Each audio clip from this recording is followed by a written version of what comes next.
श्री सीताराम। श्रीमद् भगवद गीता की इस यात्रा में आपका फिर से स्वागत है।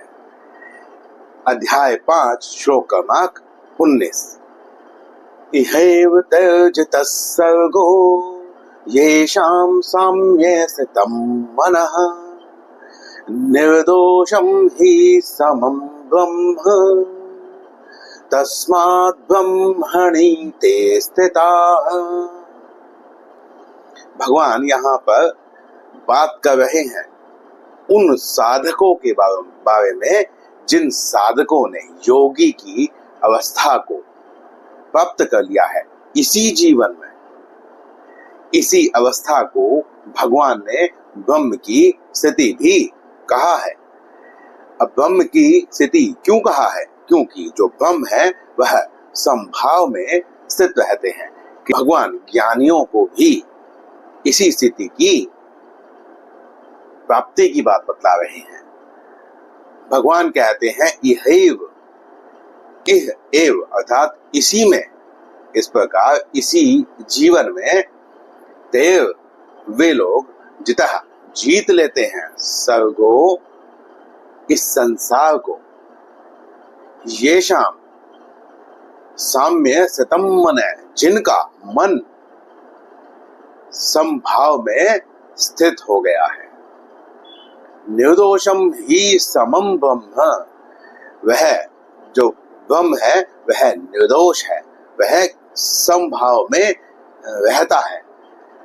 इसीलिए तस्मात् ब्रह्मणि एक वचन लिया गया है कि चाहे आप जितने भी रास्तों से जाओ, जितने भी दर्शनों से जाओ, जितने भी मत पंथ संप्रदाय का सहारा लो, चाहे आप आस्तिक हो चाहे आप नास्तिक हो, परंतु यदि कोई इस विधि से ब्रह्म को प्राप्त करता है तो प्राप्त करने योग्य ब्रह्म तो एक ही है, योगी की स्थिति तो एक ही है। इसीलिए यहाँ पर ब्रह्म शब्द दिया गया है, ब्रह्मणि एक वचन में बोला गया है। कहते हैं तस्मात् ब्रह्मणि ते स्थिताः। तो इस प्रकार जो समभाव में स्थित रहने वाले योगी हैं, साधक हैं, उन्होंने ब्रह्म की स्थिति को पा लिया है, अर्थात वह उस ब्रह्म में स्थित है। निर्दोषम कहने का क्या अर्थ है? निर्दोषम कहने का अर्थ यह है कि जिसमें कोई भी दोष नहीं है। अब यह तो हम जानते हैं कि यदि आप ब्रह्म की स्थिति के बारे में बात करें तो जो ब्रह्म है वह तो निर्दोष है, क्योंकि वह किसी के साथ कोई संबंध नहीं बनाते हैं। परंतु साधक जो है उसने इसी जीवन में किस प्रकार संसार को जीत लिया है। यदि हम किसी राजा की बात करें, जो राजा किसी को परास्त करके दूसरे राज्य को प्राप्त करता है तो क्या वह जीत गया है? ऐसा नहीं है, क्योंकि जिस समय उसने किसी और को परास्त करने के बारे में सोचा उसी समय उसे किसी और साधनों की आवश्यकता होने लगी। उसी समय उसका संबंध बन गया सेनापति से, सेना से। तो सबसे पहले किसी और को जीतने की चेष्टा करने वाला जो व्यक्ति होता है वह स्वयं को पहले उनके अधीन करता है, अर्थात वह पराधीन हो जाता है। परंतु मनुष्य जब तक स्वयं पर जीत ना पाए तब तक वह किसी और को जीत ही नहीं सकता। इसीलिए स्वयं को, अपने मन को, अपने इंद्रियों को जीतना चाहिए, तभी हम सिद्ध प्रज्ञ की स्थिति को प्राप्त कर सकते हैं। यह वही स्थिति है जिसे भगवान यहाँ ब्रह्मणि से बतला रहे हैं। 3 जो दोष है इस संसार को जीत लेने का अर्थ यह है कि इस प्रकृति के जो 3 गुण हैं, सत्वगुण, रजोगुण और तमोगुण, जिसे गुण कहा जाता है, प्रत्युत यह दोष है। क्योंकि इन्हीं दोषों के कारण ही संसार से संबंध बनता है। भगवान निर्दोष है क्योंकि भगवान इन सभी गुणों से अतीत है। इसीलिए भगवान को निर्गुण भी कहा जाता है, क्योंकि वह किसी गुण से बंधे हुए नहीं है। और यह जो स्थिति है, यह ब्रह्म की स्थिति जो बताई जा रही है, साधकों के लिए यह भी निर्गुण की ही स्थिति बन जाएगी, या इसे कहें निर्दोष की स्थिति बन जाएगी। यह एक ही बात है, क्योंकि संसार के, प्रकृति के कोई भी गुण उस साधक को बांध नहीं पाएंगे। अब यहाँ पर एक पक्ष यह भी उठ सकता है कि रजोगुण और तमोगुण तो मान लिया जाए कि वह बंधन कारक है, परंतु जो सत्वगुण है वह तो परमात्मा की प्राप्ति कराने में सहायक है। लेकिन सत्वगुण भी बांधने वाला होता है।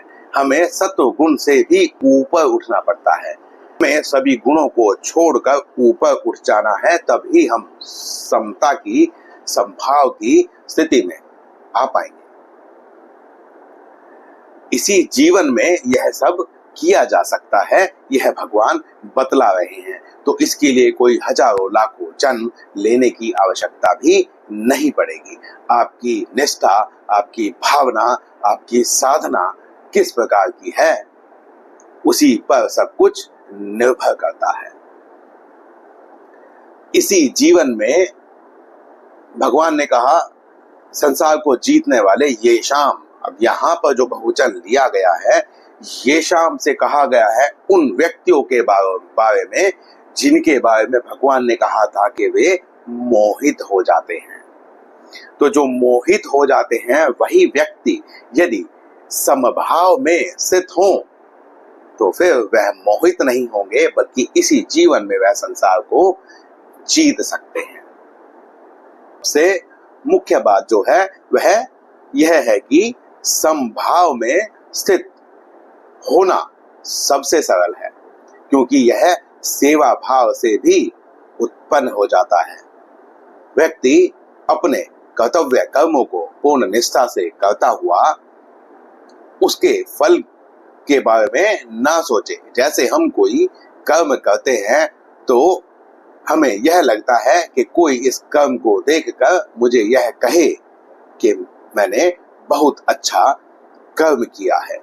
यह जो कामना है, यह सेवा भाव को भी समाप्त कर देती है, क्योंकि जिस शाबाशी की मैं कामना कर रहा था वह शाबाशी यदि मुझे नहीं मिलती है तो मेरे मन में शुद्धता आनी प्रारंभ हो जाती है, और जो प्रसन्नता का भाव होता है वह चला जाता है। यहीं से क्रोध, अहंकार इत्यादि दोष घेर लेते हैं। तो समभाव में स्थित होने वाला जो मनुष्य होता है, जो साधक होता है, वह इन सभी दोषों से अतीत हो जाता है। फिर यह दोष कभी उसे दोबारा घेर नहीं पाते हैं। इस श्लोक में इतना ही। मिलते हैं अगले श्लोक में, अगले वीडियो में। श्री सीताराम।